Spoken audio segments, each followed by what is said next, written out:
Welcome to the land of the lost, where everything that's ready to die somehow ends up in this driveway.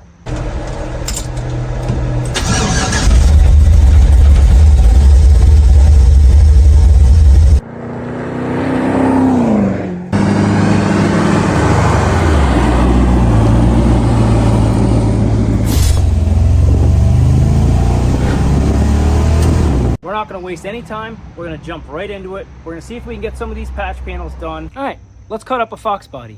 So with this floor pan right here, this is the back side of where the driver's seat would be. These are the rear mounting holes for that, just so you can get perspective of what's back here. This whole area doesn't really even matter. So it doesn't have to look like factory. It just needs to not look like this. We're going to cut that out right there. And luckily I had some sheet metal left over from my last project. It is 16 gauge, which is a little overkill, but I already have it, so it's going in. A guy named George just gave me a card. All he does is scrap metal. It took me everything to not let him take this car, because I don't know why. Some of you guys actually want to see this thing get finished. So George, sorry pal, not today.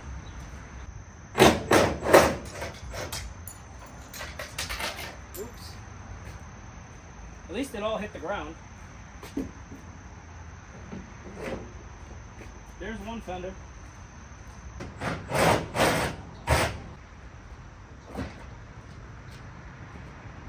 Fender number 2. I'm surprised these weren't rotted.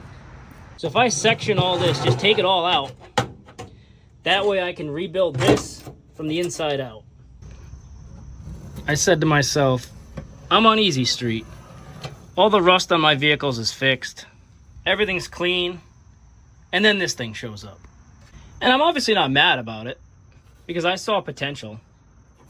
I just didn't think this is what was going to happen. I thought I was going to make a little bit on it and the car would be on its way. Yep, wrong. Now, there was a time where I worked at a welding shop, and I was working on junk like this all the time. Not exactly automotive welding, but it was mostly railings and all that stuff, kind of whatever walked through the door. If you had rust, yeah, sometimes I was the guy to fix it. But I've always done a lot of my own automotive welding. My buddy Jason taught me a lot. Oh, there it is, finally. Look at that. So obviously this rock goes up kind of far on this rocker, but it stops right here. When I get my line set, just stay on the contour of the rocker till it's good. So all this is going to come out. That way I can rebuild this, or as far as I have to. Looks like probably about right here is the furthest I have to go, because this is all solid right in here. And then I'm going to match this line all the way down. We'll follow this line all the way down. Now we know where to cut. Oh yeah, in order to get at this area better, I'm gonna have to take all this out. It's a process, but at least it's only on one side. The other side's not this bad. I'm probably gonna end up reusing this piece right here. So I'm gonna cut it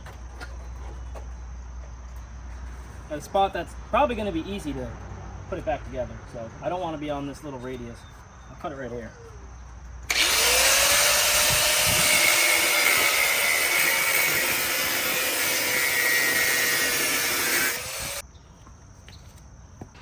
During the process, it started to rain, but it's out.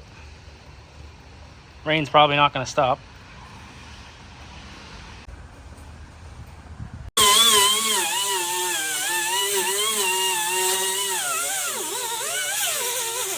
Guys, so we kind of got screwed up a little bit. It started to rain, and it just kind of made the day a total wash. But in between the rain, I was able to get a little bit done. Here's what me and my dad did. We got this old K-member out. That way I can get a better look here. This frame rail's fine. I'm gonna sandblast it or whatever, cut everything back, see what I can save. Because if it's savable, I'd like to. If not, I know there's a kit that I could do it. And then I gotta get all this out. Look at those welds, huh? That's nice. I cut out all the material right over here. So now I can start building this inner structure back. All up here is good. I'm gonna bring that down. cut back what I have to on the rest of the rocker. This back panel here, it started to rain, so I didn't want my welder getting wet, so I do have to finish up these plug welds right here. But the rest of them, everything went pretty good. Basically, I cut out all the rot and I lipped it. So there's about an inch of lip all the way around here. For what this thing is, I mean, this is going to be a race car. It doesn't matter. It doesn't have to be factory exact. It does not even matter. Everything's going to be seam sealed. I'm using 16 gauge metal too. This is stronger than anything on the car. Unfortunately, I'm going to have to fix right here too. So we noticed that after the fact. So I'll cut all that back and I'll patch that too. That's no problem while I'm in here. I'd like to get this whole side done this week. But we'll see what happens. I'm about to head off to work. It's going to be another long night. Could be till 1 a.m. I'm really not sure. But I'm still going to try and get up at like 7 if I can. Get out here, get as much done. I'll catch you guys in the morning. All right, so we're at our second stop for the day, and we're picking up a transmission, and it's really sketchy, and we really don't know what's going on. So, Dad, any input on the area? No, everything looks good to me. Yeah, it looks great. We'll see what really happens here. Hopefully there's a transmission. It was real, and let's get home. All right, we successfully picked up our hood transmission. It looks pretty good for what it is. It was real. We thought that we were gonna get robbed, but we made it through. We'll see you guys at home. All right, we're gonna get started here. We have to clean up some stuff on the Mustang. Dad, say hi. Yo.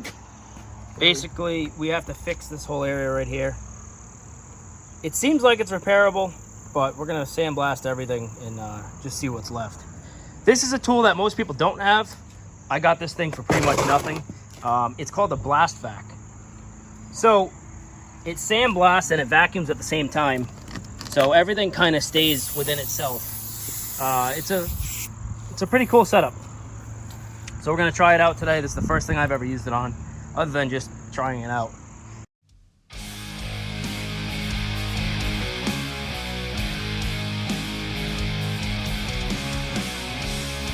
He's prepping everything right now so I can go in and basically taking off that old plate. I want to hit the spark.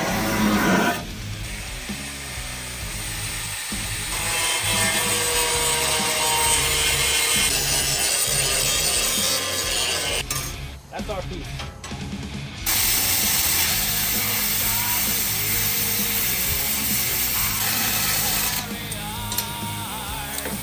First patch panel cut.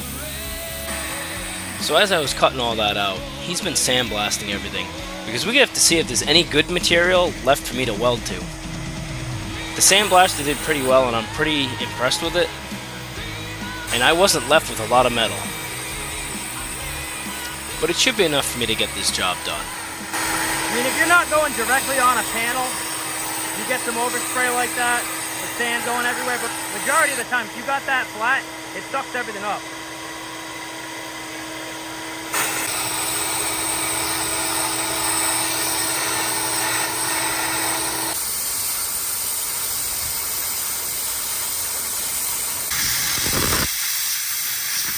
This is probably the 5th time I've ever even used a plasma cutter, and all I can say is, where has this tool been? I've always used either a grinder or a torch. I'm so glad to have this. It really saved a lot of time. And obviously, dealing with the Mustang that we have, this plasma cutter is definitely going to get its use.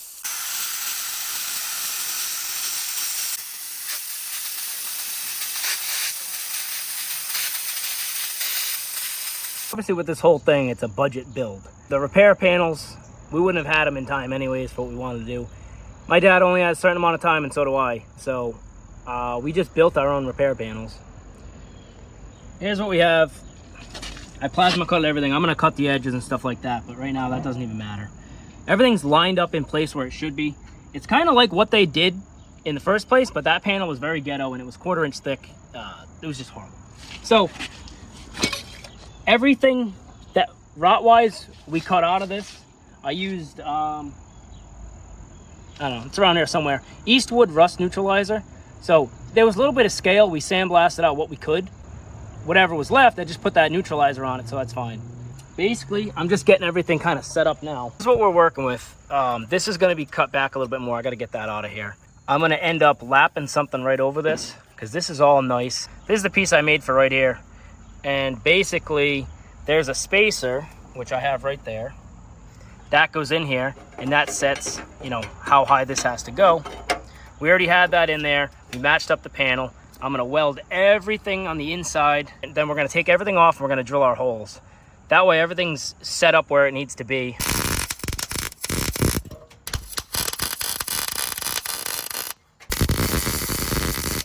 Not the best tacks, but I couldn't really even get in there.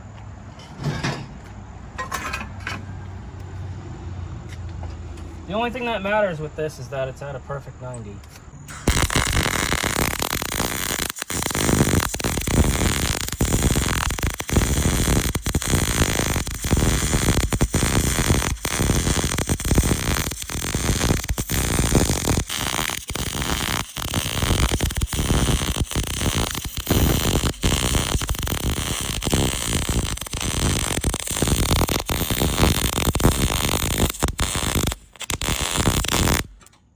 I mean, what I'm doing, this is way overkill anyway. These right here are the pieces that I cut off from the frame rail. If you look, they're not exactly centered on the frame rail. I'll show you an example on the other side. So this is the good frame rail. Just so you guys know, if you're ever trying to do what I'm doing, which, you know, maybe it's the right way, maybe it's not. I mean, this is, in order to keep this project low buck, this is how I have to do it. So it's not exactly centered on the frame rail. Just wanted to make note of that for if you guys go and try and do it. So I just took my square, set it right at the center of the hole. Then I went down here to check, make sure they're the same, and they are. So I already have the outside edge on my frame rail that I'm building. I'm gonna set it right there. Same thing on this one, so it looks like I was a little bit off. This one's right on, but that other one's not. At least now I have a good measurement.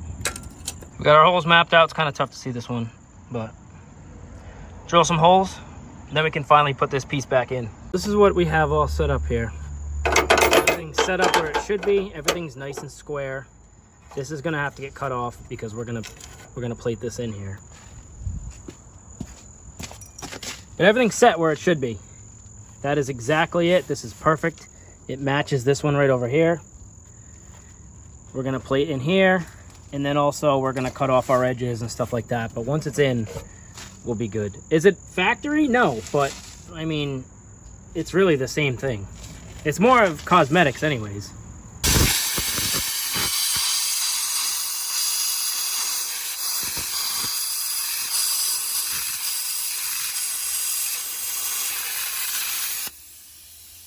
Video all of the welding because it's been a huge process here, and he's been plasma cutting stuff. I've been welding. How do you feel, Dad? Good. Yeah, it's good. We're gonna get the wheels back on it. Yeah, we gotta get this thing moving because it's just I can't have this like this. But for what it is, it's really not bad. Everything's welded from the inside and everything. It might not be the best way to tackle this, but keeping this thing cheap and low buck, this is what I had to do. So, you know, every welder needs a grinder, so sorry, Dad. This is a little bit to grind. I was kind of fighting the wind. Outside, really, you're not supposed to MIG weld. I mean, you can if there's no wind, but you should really use flux core because that's not affected by wind. But I don't, you know, I'm not flux coring this, and it's not going in the garage right now because I have so much going on in there, and I have the blue car in there, so this fabrication work's not going to happen inside that garage. This is as good as it's going to get. This is a pretty good plate. I'm happy with it. It looks decent. I mean, is it exact? No, but it looks a hell of a lot better than what was there. All the rust is cut out, and I even put a bunch of that rust converter stuff all down in here just in case if there was any more rust that I couldn't see in there. Now it'll be all set. That was that Eastwood stuff I was talking about. Works pretty good. I have some more little plates to make, but it's beer time. Just to clean it up for now, this is just primer. Because we don't have a hood or anything. I mean, we're going to cover it up, but you don't want it to get rusty again. We're starting to clean up now. Everything was done today with this. It's a Hobart Ironman 240. Basically, it's a poor man's Miller 252.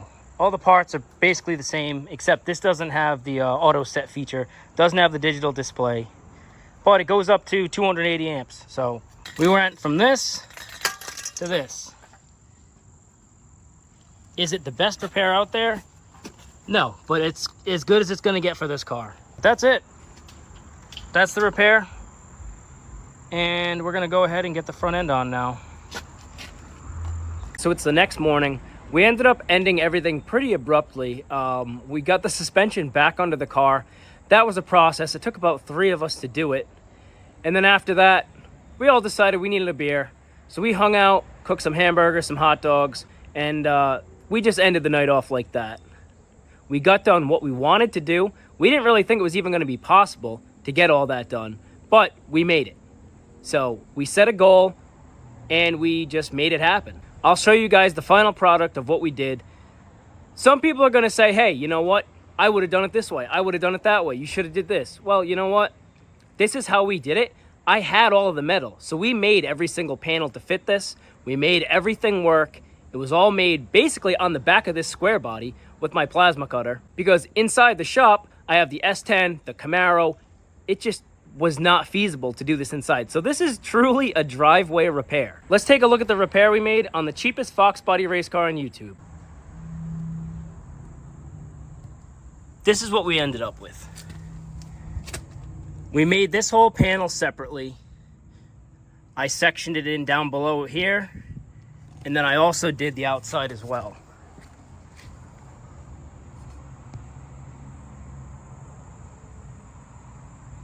Everything's fully welded all the way around, front to back.